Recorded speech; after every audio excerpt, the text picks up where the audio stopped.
Was interested in certain humans that may CIA was interested in certain humans that may have had an enhancement of this alien DNA. That is to say that basically we're all aliens in some respect. But some of us, some humans, have an enhancement of that alien DNA. And there's also the, I guess you would call contact tracing of certain bloodlines going back to ancient times. Who knows, ancient times. And that was the first time I ever heard that. To me, that was the most shocking thing I ever heard of. CIA was interested in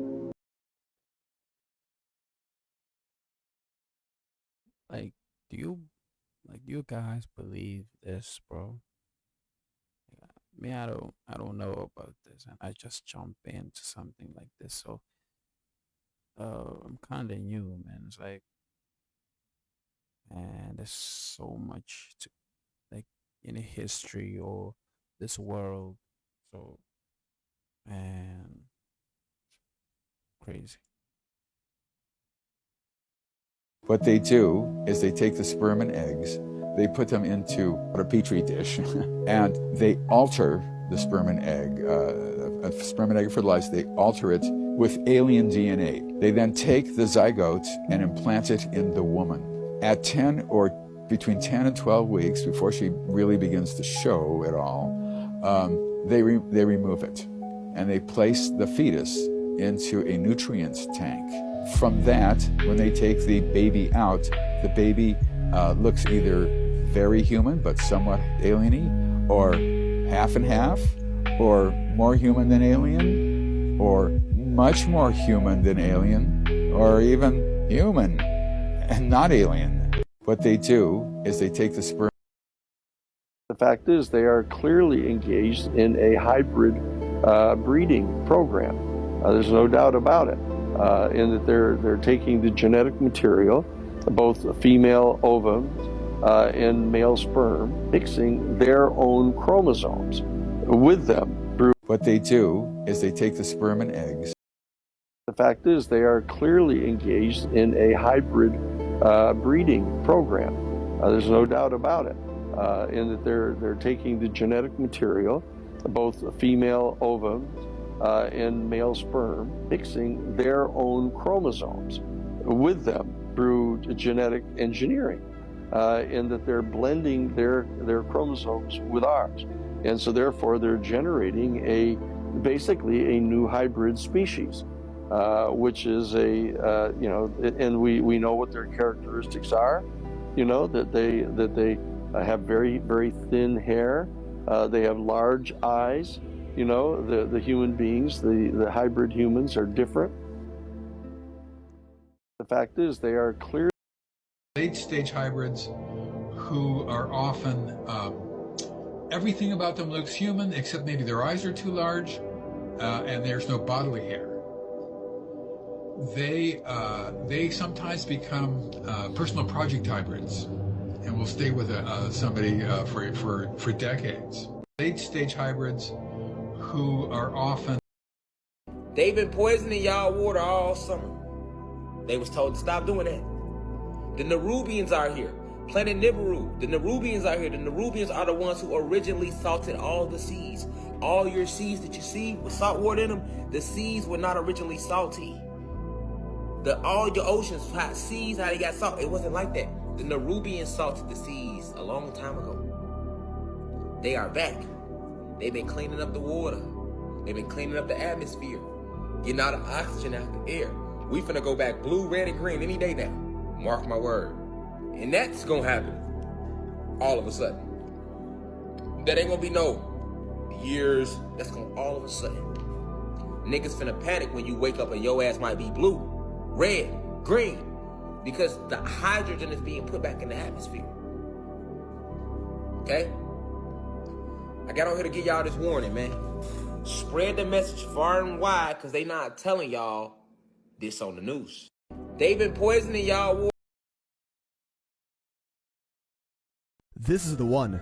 This explains our purpose on Earth if it's true. Y'all couldn't stop asking me about it, so here you go. Who are... I can't even say it. Who are the Anunnaki? Simple terms, they're the true OG creation myth as recorded by the ancient Sumerians, who are widely regarded as the first ever civilization in history. Predating even the Egyptians, the Sumerians existed about 6,000 years ago. And in 1849, our whole understanding of ancient history was shattered when 14 tablets over 4,000 years old were uncovered in their region of Mesopotamia. Y'all ready for this one? Because these tablets pretty much explain our purpose on Earth in the most clear-cut way possible. This is the story of the Anunnaki, the Eridu Genesis. So, 445,000 years ago, yes, I said that number correctly, supposed creator gods came to Earth in search of resources. The Anunnaki, whose name can be taken to mean those from which heaven to Earth came. They came from another world called Nibiru, one that visits Earth every 3,600 years, ruled by their king Anu. Now here's the first red flag. Another planet visiting ours this infrequently is impossible, right? Not according to NASA.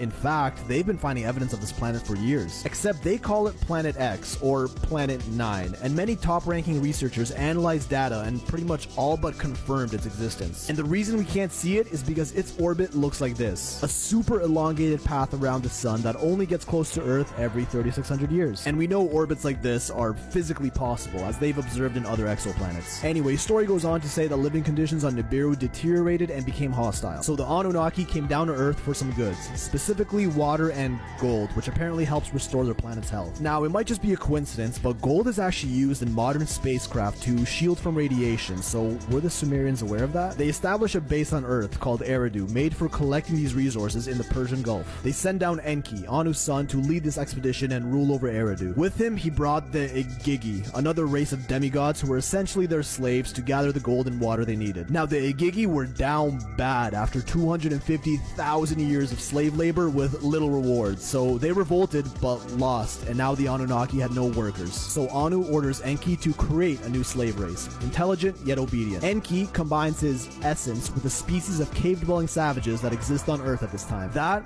would be Homo erectus, our prehistoric ancestors. And through this process, he created humans, us, Homo sapiens. Now, this combining of essence is taken to be interpreted as genetic engineering. Sounds absolutely ridiculous, I know, but y'all remember Bob Lazar? The whistleblower on all that UFO, space tech, and aliens, which literally all turned out to be true? Just listen to what he had to say about certain classified documents regarding genetic engineering. There is an extremely classified document dealing with religion, and it's about that thing, saying basically that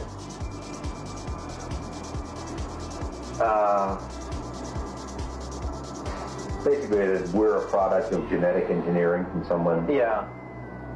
How can you just swallow that whole? I don't know about you, but he clearly seemed genuinely uncomfortable talking about this, and I can't think of any reason he'd have to lie about it. So in the tablets, they called this new species the first men, translated to Adamu. Now in Hebrew, Adam translates to man, so Adamu was taken to mean men of Adam. Does that name sound familiar to you? Reminder that these tablets were dated to around 2400 BC, a whole 1,000 years before the book of Genesis was first said to be written. These new genetic hybrid humans started working the mines in place of the original Igigi, which in return for their work were educated with the gift of civilization, language, agriculture, governing, housing, technology, medicine. Some Anunnaki got a little close with the humans and bred with them. Yes, that's exactly what you think it means, and gave birth to giants, even though they were specifically instructed to not procreate with them. At this point, there's a new leader in charge, Enlil, who was Enki's brother, and he wasn't having any of this debauchery. But no biggie, because he had a population control plan in place. A cataclysmic event that wipes humanity from the Earth, said to be caused by Nibiru's gravitational effect on Earth, aka the Great Flood.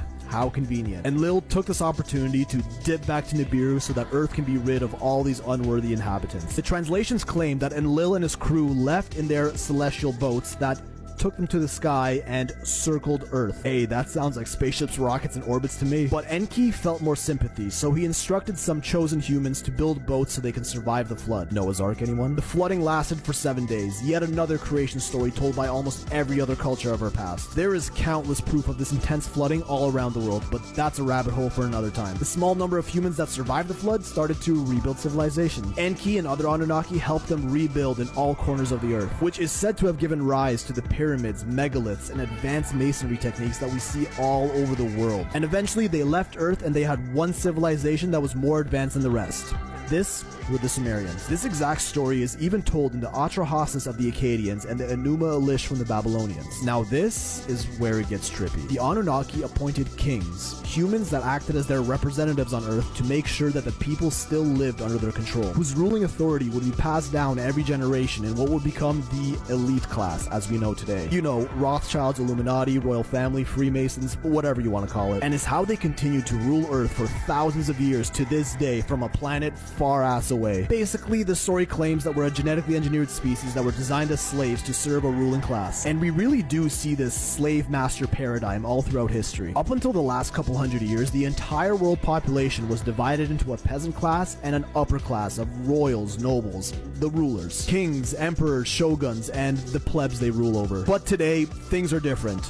Or are they? Did the peasant class just become the modern day working class? And the ruling class now work behind the scenes in an attempt to give us the illusion of freedom? This is the one. This explains our purpose on Earth if it's true. Y'all. During the healing session on June the 11th, 1988, the mysterious event took place, which was observed by hundreds of people. Many were left totally healed. Only a few photos exist.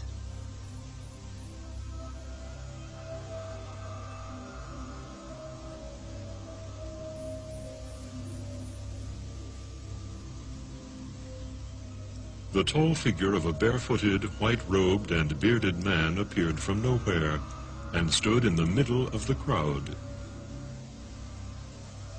Watu wote walianguka chini, wakajawa wengine na furaha, wengine wakajawa na kilio kwa maana wameona kila hawajaona tangu wazaliwe. When he appeared, people had no idea what was happening. Many of them fell down. Others began to cry and repent their sins, and continued to do so even after Jesus had disappeared, and we had begun singing new healing songs again.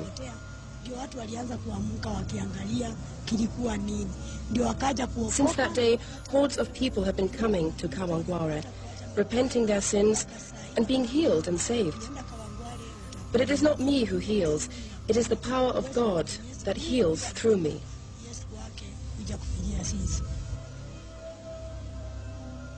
It appeared to them the Son of Man had at last fulfilled his promise of coming back to Earth. During the healing session on June the 11th, 1988, the mysterious...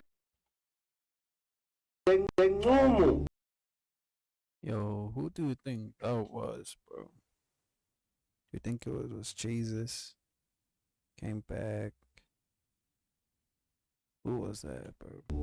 Or the new moon told our people that the race of humanity was once great amongst the stars, that human beings were once the leading race in the great cluster of stars.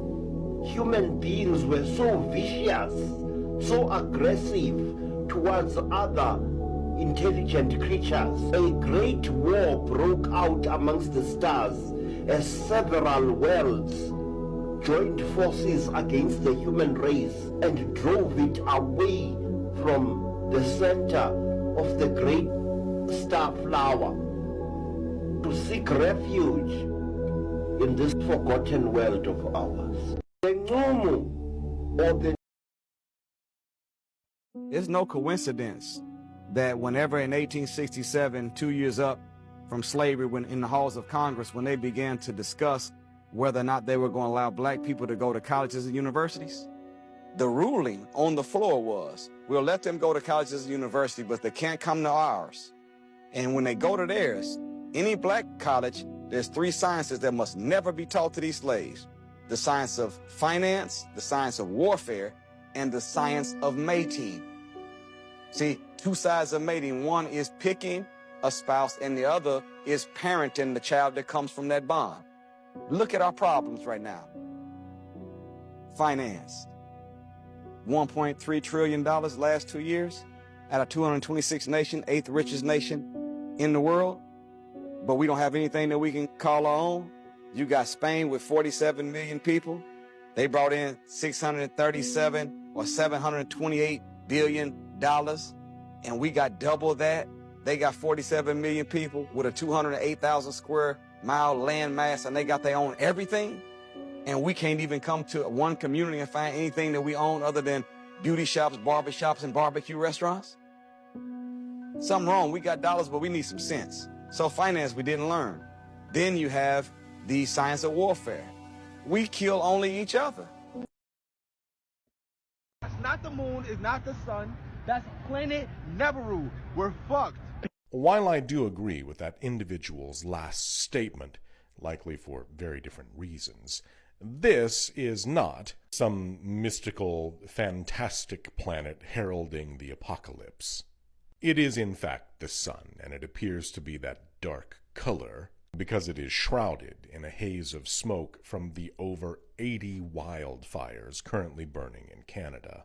Think of it as a beauty filter, but for the sun and with a very tragic cause.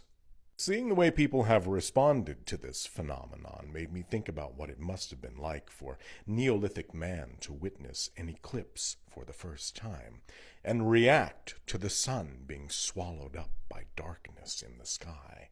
But this is 2023, and we are not Neolithic people. You literally have almost all the knowledge known to man in the palm of your hand. Use it. That's not the moon, it's not. It's actually crazy to see how many people thought that JP was being sarcastic in this interview. I sat through the entire interview, 1 hour and 30 plus minutes, pausing several times, sometimes to take notes, and other times because I was just dumbfounded by what these people were actually saying. But I think the moment that really hit the nail in the coffin for me was this one. And listen to it carefully. Let me know in the comment section if you actually catch the message. There's a difference between rich and productive, right? Yes. Productive people have something for themselves, but they produce a lot for other people. And from what I understand about, well, I think this is true in Zimbabwe, Rhodesia, and South Africa, it's like, well, the South African farmers, they feed the country. Yeah. So if you do what was done in Zimbabwe and you confiscate the land because the rich people own it, the oppressors, you confiscate the land, well, then what happens? Well, everyone starves to death. That doesn't, then everyone's equal because they're all 6 feet underground. Yeah. That's a really bad idea. It's like, it's not capitalism. It's free market. I agree. And this, it's not the Capitalism rich is an versus ideology. the poor exactly in South Africa, as if the rich only have what they have because they took it from the poor. It's like, no, the South African farmers, most of whom are white, actually know how to farm. They're some of the best farmers in the world. Were Dutch settlers the first or the best farmers in Southern Africa? Whoa, whoa, whoa, whoa, whoa, whoa, whoa. This white people ain't farming shit. We got farms over here, bro. We got farms over here. Name a farm that I'm at thing. You know what I mean? I'm in Mpumalanga and Barberton. Farms a lot here. The farm workers are the one who are doing the farming, not the white people. You never see a white man there, you know, planting or doing whatever, checking, or sometimes, you know, pouring water over, you know, the stuff. It's always black people.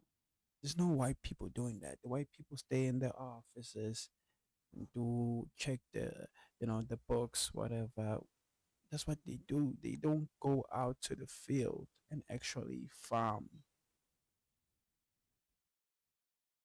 You know what I mean? Like, they don't do that, bro. Even when it comes to the cows, they just tell whoever, excuse me, whoever's guarding the cows to go, maybe in now it's time for, or it's this season, it's time for them to inject them or whatever, feed them, whatever. They don't do that, bro. They sit in their offices, big houses, and do absolutely nothing that has to do with farming. They may do things that has to do with the business of farming, which are the papers, whatever, things need to be checked, whatever, but they never get their hands dirty and go out to the field.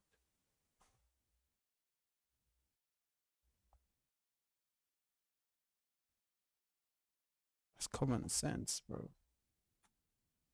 No. Arguably, it was actually African women. Archaeologists found that Iron Age farmers who brought with them crop cultivation, which required long-term settled village life, living in homesteads, first moved into southern Africa around 250 AD. While the men were out hunting or shepherding the herds, women were the ones taking care of the land, not only nurturing the next generation, but nurturing and cultivating the land that would produce the food that fed and ultimately sustained entire villages. But as a cherry on top, let me show you just how dangerous these farmers were to the colonizers. In a speech given by George Grey in 1855 in the Cape Parliament, he said this: "Destroy the stubborn independence of the Xhosa nation by breaking the political and judicial powers of its chiefs, by encouraging its commoners to abandon their communal and pastoral ethos in favor of wage labor, and by disrupting its territorial integrity."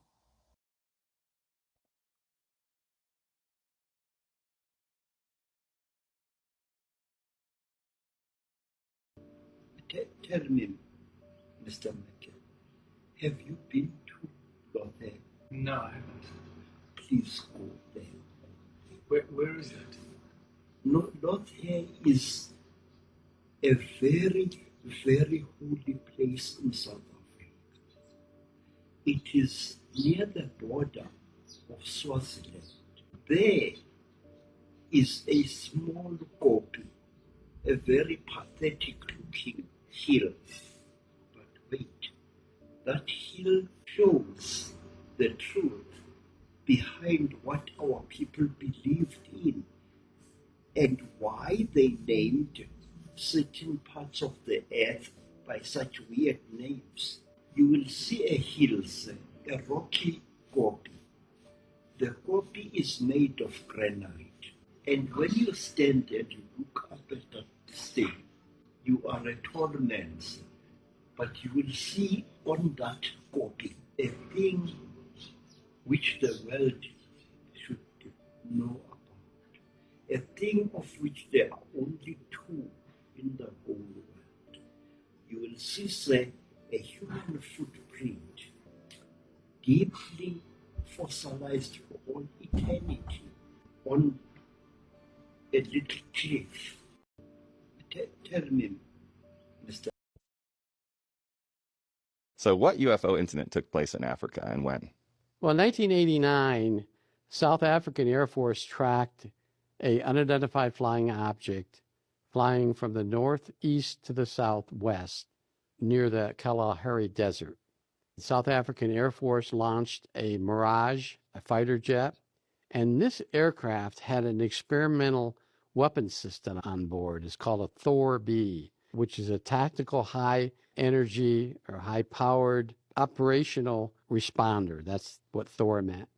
And it was a laser-directed weapon system. And this fighter jet tracked this UFO and eventually got close enough to try to identify it and then tried to get communications with it. But it was a saucer-shaped object. And all the communications failed. And so the ground forces, the command center at the South African Air Force Base, authorized that pilot to fire the experimental weapon, the Thor-B weapon, which the pilot did, and shot down this UFO. It took it out. Took it out with this energy-directed weapon. It was a laser system. Again, it was experimental, and this was 1989. We have those weapons now, but we're so far advanced. But in 89, it was an experimental weapon loaned to the South Africans by us. Why would they fire upon a craft that's not showing any aggression? Good question. That wasn't answered in any of the reports that OSI received. But the pilot asked for permission, and the ground control or commander authorized it, and the pilot fired the weapon. It struck the UFO, and the UFO crashed in the desert. Yo, when was this, bro? Because there were no reports, no news. Like, when was this? I want to know. Like we are shooting down UFOs now. That's a definitely.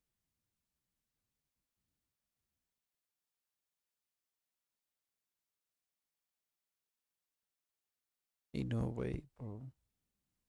No way, bro. There's no way we are shooting down UFOs while we fail to patch like potholes.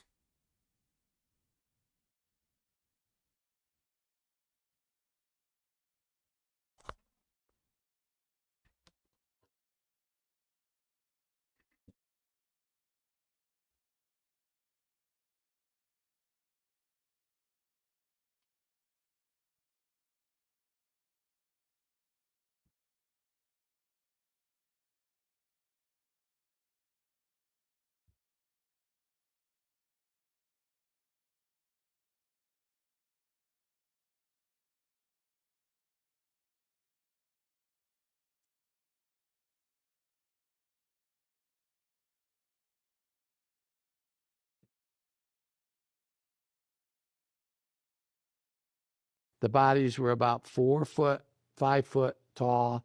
They were large heads, large eyes, gray in color.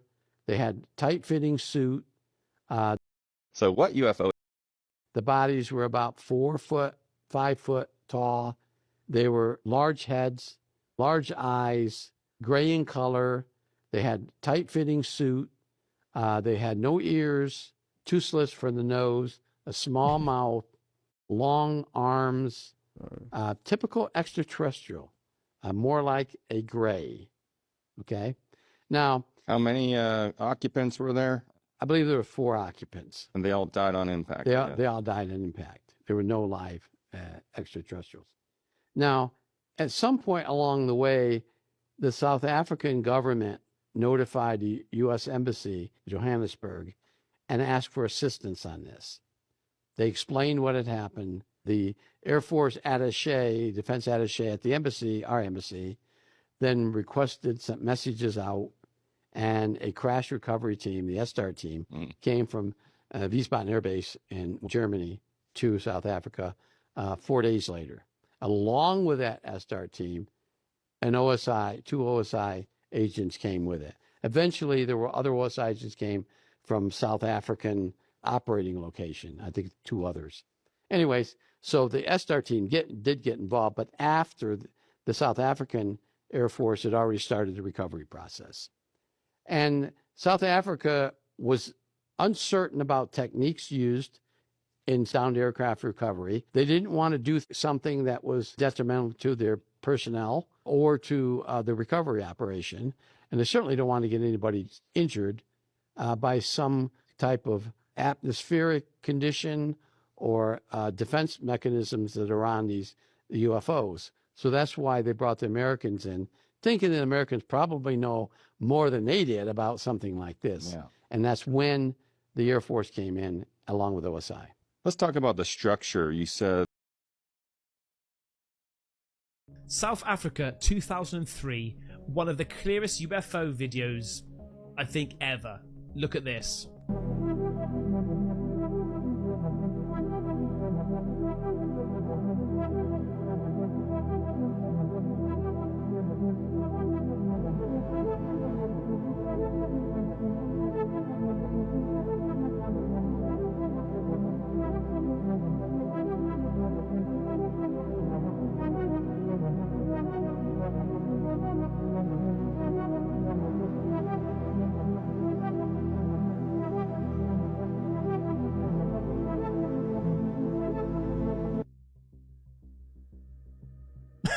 What?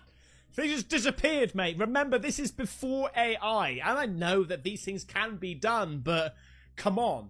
That looked so legit, and boom, gone in an instant. And it was shaped very similar to what John Lennon said.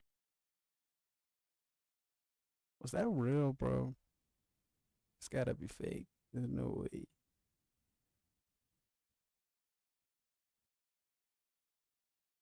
Gotta be fake. From curiosity to confusion. Motorists and passers-by are fascinated. We don't know what is it, or the other one they say is an aeroplane. We don't know what is it. Somebody was using the dishwasher inside in that thing, and then when she using that dish, we can't use the dishwasher when that thing is up. From curious. That's fake, bro. No way. So according to ngisi amabili okuHenry Azidedel noTony Dodd la eSouth Africa sine alien at least elilodwa abalazi ukuthi ihlala la eSouth Africa lapha ya kwiKalahari Desert lephathi le ela eSouth Africa 130 kilometers from iborder gate yaseBotswana. Lapha yana ke kuthiwa kukhona imilitary base ekuthiwa iCamp 13. Kukhona ke leli alien elilodwa ngokwazi kwabo kungenzeka ukuthi akhona namanye elihlala la since from unyaka ka1987. Indaba ke ihamba kanje ngo1987 ngomhla ka7 kuMay ngabo 12:15 kanje i-military base yala eSouth Africa yathola i-communication from i-military base yase-America ekuthiwa i-NORAD Military Command. I-communicator ke nalaba abala eSouth Africa ithi yey kune-UFO eza ngalapho at the highest speed. I-UFO ke is unique or unidentified flying object. Bathi kiza lapho ke at the highest speed. Hayina ngempela ke sumele phezulu military yase South Africa ithumele 2 yama army jets phezulu. Izozama establish communication nale flying object. Hayina ngempela ke kuthiwa abatholi any communication back kuze kuphume command ke from i-army yase South Africa ukuthi no, shut it down, you should. So yayinama weapons ke kwakuthiwa i-Thor 2 laser. I-Thor 2 laser ke ilama weapons asebenza nge-laser. So shut it down ke ngayo bayishidubule ke iwe ke iyophahlazeka phansi. Kuthiwa ke isisindo sayo le unique flying object yayi 50 ton. Uvuleka kwayo ibe ngathi 20 meters bese ukuphakama kwayo kusukela phansi yaphezulu kuba some like 9 meters, but ke ime njengobheseni, ime njengebhawuli ukuma kwayo. Hawu nangempela ke mase sebeyidubulile ke bese beqala ke beadvance ke beza kuyo manje bezo investigate ukuthi ingabe lento inani phakathi. Cha, bathi mabesondela ba notice ukuthi ama gadgets abo abanenkinga yokucommunicate. Ingathi lento ilokhunjana i-release ama radio waves anzima kakhulu. Nangempela gcine crashile ama electrical gadget ana kuthiwa indlela eyayishisa ngayo lento ama waves eyayiwakhipha amadwala akuleyo part eseKalahari Desert aze amelta afuse together. So bahambe ke beze befike, uma befika beqale bethumele 2 helicopters to fly over this object to inspect ukuthi khona into abangayibalula kuyona. Kuthiwa i-helicopter yokuqala yasukuma yavele ya explode iphezulu. Eyesibili yaba nama mechanical issues but yakwazi ukulanda safely. But ke baze bakwazi ukuthi bayi neutralize lama radio waves ayiwakhipha lempahla le. So ke baze bebona ke an opening, a tiny opening, bayivule ke nangempela. Thiwe ke lapho ke kuphume ke ama alien awu2. Lama alien awu2 ubude bawo awu4 to 5 meters ukuya phezulu. Cha nangempela ke bawa captureishe lawo malokhunjana lawo ma aliens awu2 bese behamba nawo beya kwi-army base khona la eSouth Africa, of which I believe yona uCamp 13 lo. Mabefika lapha yana ke bese kufika ke ama Americans ezolanda le object le ebiphahlazekile. Lama object lama Americans aphuma ke ku Wright Pearson Air Force Base in America edila nama investigations enziwa kuma UFOs, ama extraterrestrials and everything like that ke. Hayi nangempela ke bawathathe lama alien awu2 bahambe nawo bebuye futhi bezothatha le aircraft. Kuthiwa ke iSouth African government negovernment yase-America bavumelana ukuthi bazobanika lama extraterrestrial beings baphinde bawanike nale unique flying object in exchange for in nuclear angazi ukuthi kuyiqiniso kangakanani lokho, so bawathatha ke kodwa bahamba nawo. Kodwa ke ngokwephando la madoda lawo kukhona ugeneral wala eSouth Africa wabhala incwadi ebhalele uTony Dodd ese-England emtshela ngokuthi la kule incident eyenzeka la eSouth Africa, ugovernment wala eSouth Africa akahambisanga onke ama-alien ayekhona. Kuthiwa ama-alien ayekhona laphayana ayemathathu ayengekho mabili, but because i-America yafika ayivele sekuyi-army base, u-South African government wathi kunama-alien awu-2. So ke ngokusho kwala madoda amabili kuthiwa la eSouth Africa ku-Camp 13 Kalahari Desert 130 kilometers from the border gate sihlala ne-alien at least eli-1.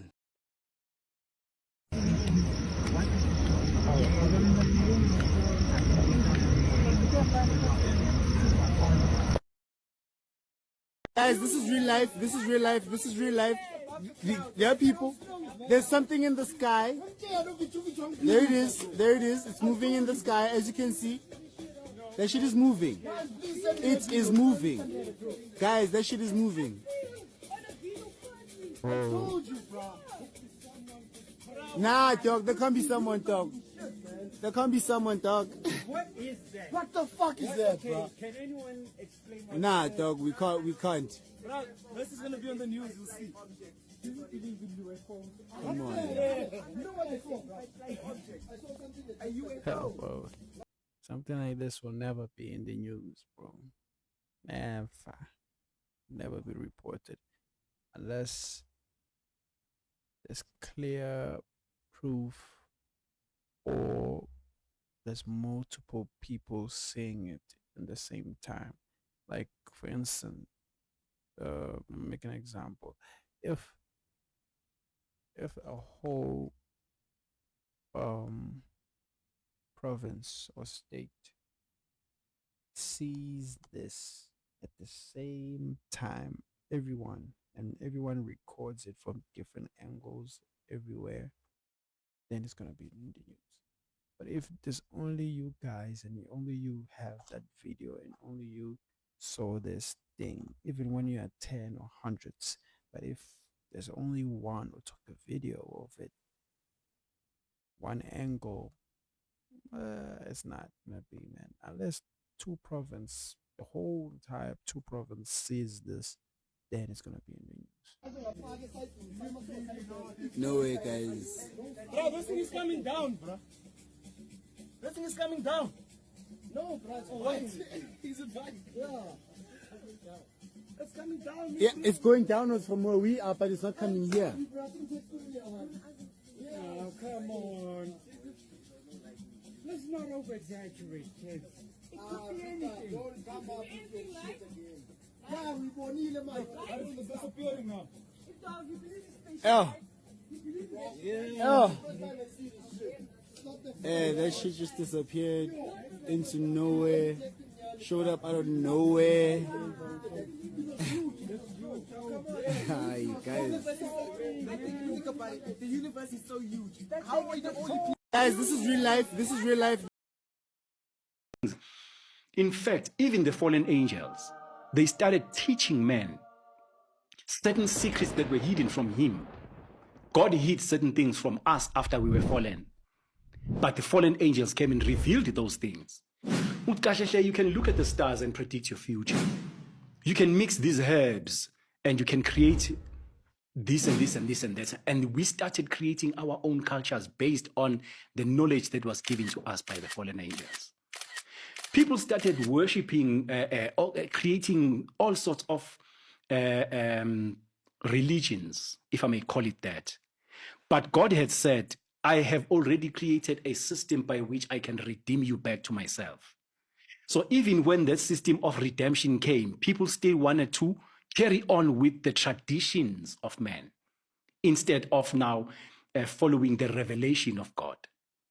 So that's how we ended up worshiping certain things and doing certain things as our culture, and we call it our culture, but it's not originally so. We started worshiping those things when we fell. But when God said, I'm redeeming you now through this system, either you accept it or you carry on with your traditions, which are not the truth. In fact, even the fallen angels, the wise men with the grey beards and the wise women with the grey hair used to say this, and I heard them again and again in my long journey of initiation. It is an insult to believe that God, the great planter of life, only planted life upon this, our shabby little world. No, there are other worlds besides ours. There are other worlds beside our Mother Earth, upon which life exists. The Africans even went on to describe 14 of these worlds. Some have got huge freshwater lakes, which are as big as seas, but no oceans. It is said that only 2 worlds are covered with salt water. The first one is the world of the normal.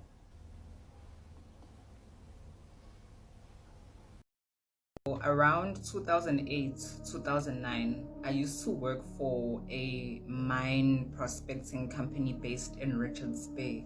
I used to drive around with this one gent called Alan Langdon. He was on Carte Blanche a few years ago. If you want to check that story out, maybe one day I'll tell that story. But we used to drive around areas like Utrecht, Newcastle, and places like that, looking for mines that had shut down that we could repurpose. When I would speak to the landowners, aka the Afrikaners, they would all speak about weird events that would happen around the mines shutting down. There's a specific quarry, Ngasemutsu, just outside of Etelezini, very notorious for shutting down. The first white-owned company that came to mine there, the workers who were black said they were not going to mine there because they know what's there. No mining activity happened, the company moved out. Second Pakistani company that came in, the laborers were Pakistani. They said they saw a giant snake anytime that they went close to any of the quarry holes and pits that they had to dig in. It was gigantic according to them, which doesn't make sense because yes, we get big pythons in that area, but they claim that the snake is gigantic. They put down all of their tools and they stopped working. Third company that came to mind, there was a black-owned company. However, the owner was Christian and refused to take the advice of the locals in terms of asking the owner of the place to mine. He came in with his black laborers. I believe the mine was operational for about 3 months. It is now shut down. Nobody mines there. If you drive past there, you will see all the little fences and whatnot that they've put up.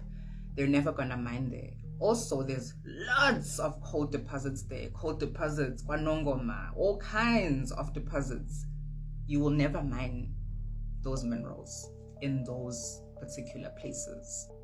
On the way to Dundee as well, there is that new mine that opened that is now owned by black people. There was a school close by previously. I believe it was a German-built school. It's either a German or a Dutch-built school. That school was initially a mission station, right? When the Dutch and the Germans arrived in South Africa, and the locals, the local workers who worked at the farm would send their children there. Honey, that school has shut down now. The children would constantly be panicking, saying that they see a giant snake. Eventually, the adults started seeing the snake as well. In that particular area of KZN, there is a lot happening, especially in terms of land that has to be given back to its rightful owners. Ngasemzinyathi, there is a stretch of land that actually belongs to Amabele, currently owned by some Afrikaners. That land needs to be given back to the rightful people. One of the services that I do provide is ancestry documenting, whereby I check the history of your clan, where your people originally were located, and in that way, you can then approach your local government and traditional healers to claim back your land and heal your ancestors, heal your lineage. If it is something that you want, if you're tired of being in the rat race, you're tired of constantly having to do things that don't align with you, and you just want to find peace, live off of the land as was intended, live as your ancestors used to do, you can get in touch with me using my email out. That if you can. Yo, what? When are we gonna start using this black magic against these white people, bruh? like why can't we just use black magic against these white people, bro? And get back their land. Just use black magic against them. Let them go. You know what I mean? People think like, they're going in free will. Can I? Shying at the need. Trying to sing a storm. When my clouds, when get gold and you heat it into a certain degree, the gold will break down into gold atoms that form gold dust. You take the gold dust and you throw it in the atmosphere, it makes a shield, and that shield will protect the UV rays from hitting the planet. Then the planet will heal. Is that monatomic gold? Is that if you can get. Yo, how can someone, sorry to say, but like him, be that smart, bro? Or maybe not smart, but just like aware and creative, like that crazy thinking. That's like, you know what I mean? We don't know if it can work. Maybe we don't know, but that's crazy. Imagine watching this video right now, and then after 30 years or 20 years, then whatever that man said, it actually gets done, and then someone gets credit from that. Someone else whom I saw the video, got inspired, and started working, hitting up the science, and find out that, oh, it actually can work. And he did it, then it does work, then he ends up taking the credit for it. Crazy. Notice how this. First, here is a crazy story. So when I this scientist wa ko NASA o claim hore o kopane le di aliens, and those aliens di mo file message they are by November they are going to return back more earth. So ba motsisa hore a describe di aliens tse hore di byang are di tshwana le African Americans, so they are black. They are these giant huge creatures, and they communicate using thoughts, but teleportation communication. So the Pentagon said 2 years to come, the Anunnakis will return back to Earth. So the Anunnakis, they build these pyramids. You must know they are the giants, and those bricks or stones, they are so heavy. So it only makes sense if the pyramids, they were built by the Anunnakis. So the Pentagon said in 2 years, they will return. And you must know, they've been in this world before us, guys. They've been here millions of years before the human creatures. So these creatures, they know a lot about our planet, the secrets of our planet, a lot that we don't even know about. Thank you. Here is a crazy. Notice how this map says New Jerusalem of the ancient world. Where is the old Jerusalem of the ancient world located?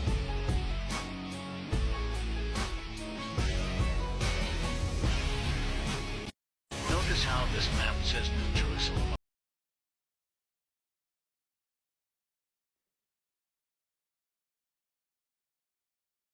Now, did you guys know when it comes to recording time, keeping time, Africa has the blueprints? A lot of you guys might think Egypt or ancient Kemet. No, but you got to go further down south for that. I'm talking about South Africa, y'all. That's right, South Africa. South Africa has the world's oldest stone structure, okay?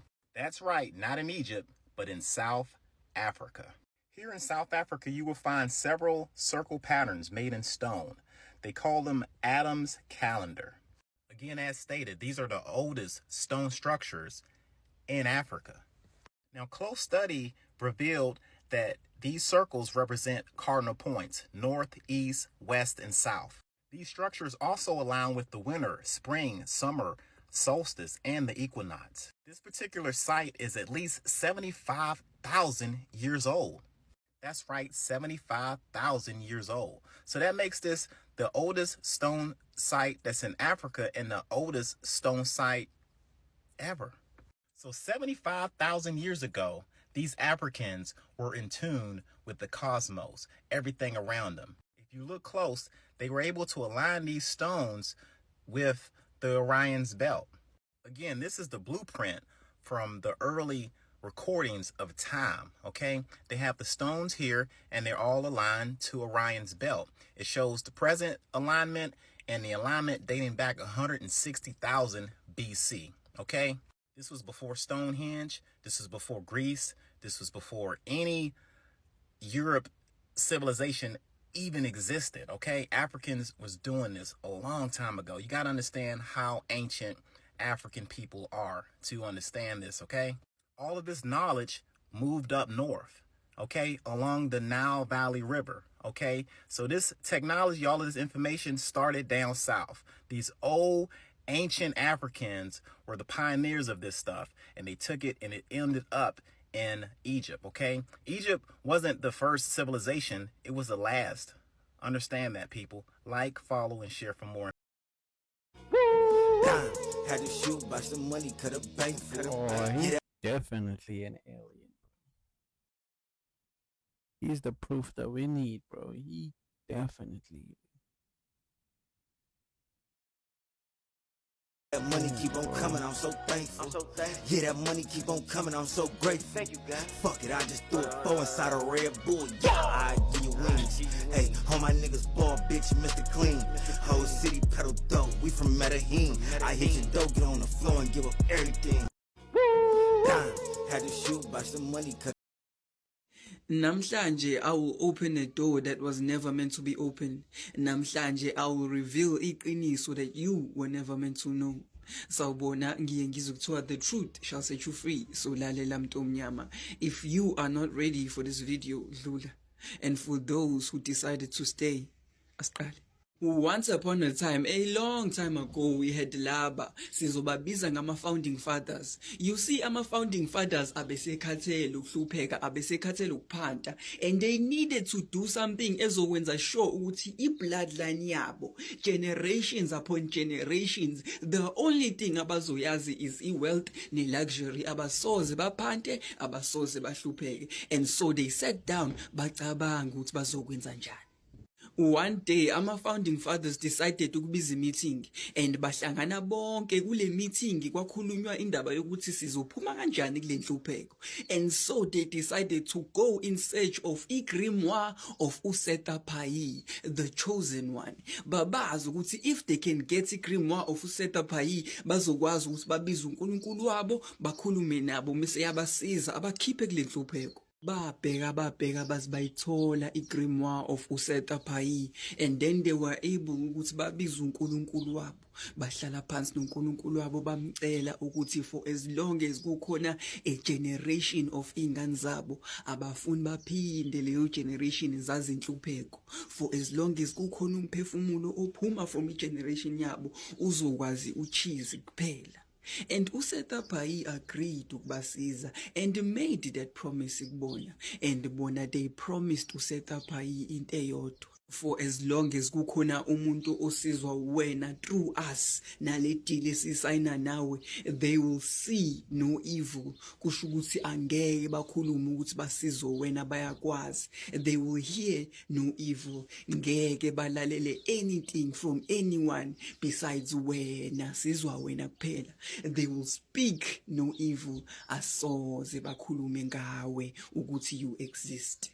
Finally, they signed the contract ebabindayo to uNkulunkulu wabo. After all of that, founding fathers, they formed a group by Bizangama Freemason. Omunye umuntu uzoyibuza ukuthi yini ama-Freemason. Understand ukuthi Freemasonry is one of the world's oldest and most secretive fraternities with 6 million members worldwide as of 2025. South Africa alone is estimated to have over 10,000 active Freemasons spread around Johannesburg, Durban, Cape Town, Pretoria, all over, and ba-influencer everything from business, law, politics, the entertainment industry. Understand ukuthi the average annual membership fee like South Africa ranges from 7,000 to 12,000 per member, depending on the lodge le uhambayo. And ibona like South Africa, they have about 10,000 members already.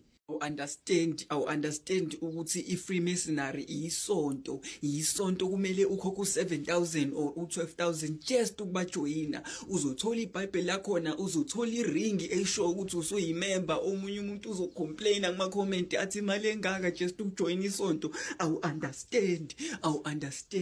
Lelia sonto has so many levels, Lelia sonto has so many secrets. But for now, let us focus on these stages. He entered apprentice, a fellow craft, ne master mason. Once when you become a full member, understand ukuthi this is the attire ekumele uyigqoke, and awukwazi ukuyigqoka noma ikephi. Uyigqoka uma ukuthi uya kwi-temple or i-lodge yabo to show irrespect to bona noNkulunkulu that you have pledged impilo yakho to yena. Like I said, there are so many stages, there are so many parts to being a Freemason member. Kodwa mina, now we are gonna focus on the center part. Le part ethandwa abantu, le party le yasicenter, it includes fame, it includes imali, it includes the power. It's the one thing umuntu omnyama is attracted to. It's the one part of Freemason egcwele abantu abamnyama kakhulu. But when you video, we will focus on the leather and understand ama levels akhona. But for now, let us focus kule thandwa imina nawe, which is power, imali, fame. Hlakanipha-ke mntomnyama, and understand ukuthi once a member reaches a 3rd degree, he is allegedly invited to the circle, a private network where investors, business deals, political favors are traded. Like South Africa, some say that mining industry, mining rights, tenders, media control everything. Was once you reach a 3rd degree Freemason, once you are part of the circle. So uplani wama-founding fathers succeeded because Freemasonry church became the biggest church emhlabeni. Understand ukuthi uplani wabo ucela uNkulunkulu ukuthi abaxoshele poverty succeeded because everyone who is under lesonto is very successful, is very rich. Understand ukuthi uma ufisa uphumelele empilweni kumele kube ukuthi udlulile kuleli sonto, especially if ufuna position of power like ukuba president.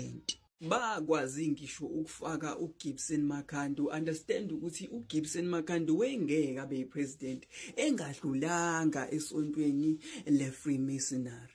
Former President Thabo Mbeki was also a member of Freemason, and if umphikisa, then why ifake iringi yabo?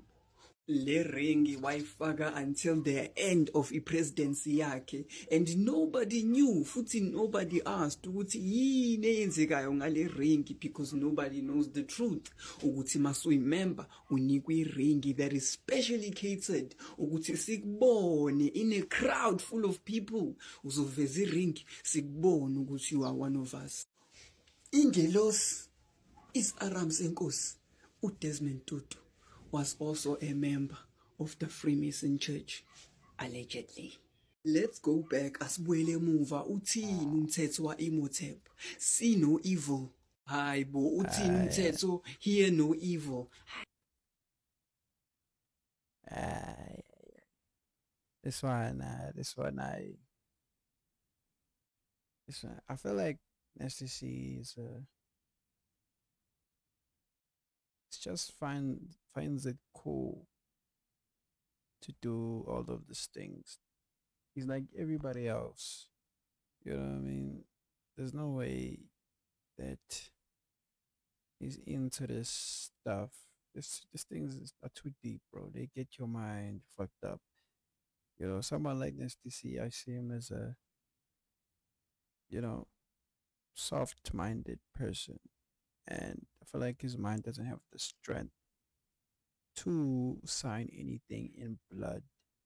I feel like he doesn't have it. I think if he did, he's the type of people that will see going crazy 5 years late or 10 or 20 years late. Because there's no way you're gonna get into this thing and then you have maybe a weak mind. You gonna get fucked up, my brother. Finally, eyokugcina ithini, speak no evil. I-IV son, i-IV son, ubekhumbula uma wakhe, urepresent uma wakhe. We mame, anazi lutho.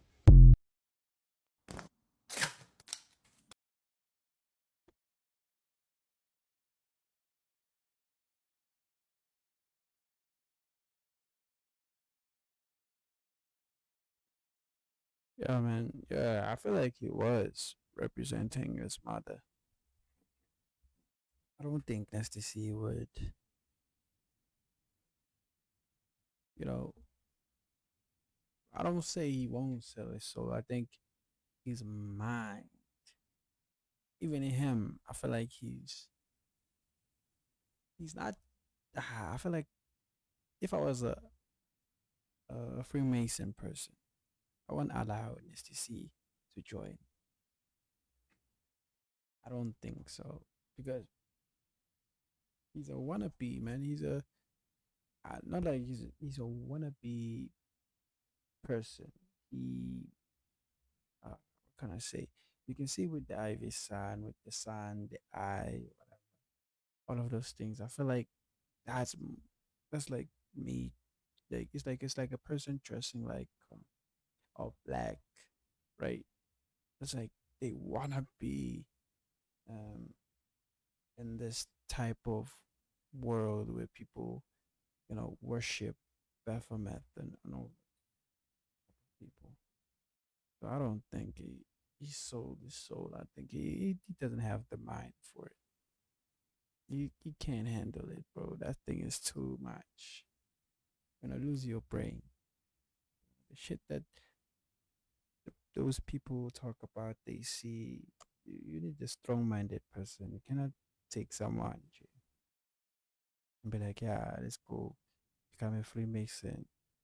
If they are talking about the world, how we rule it, which I think is also bullshit. I feel like they don't do that. So, yeah, man. Hey, like and subscribe.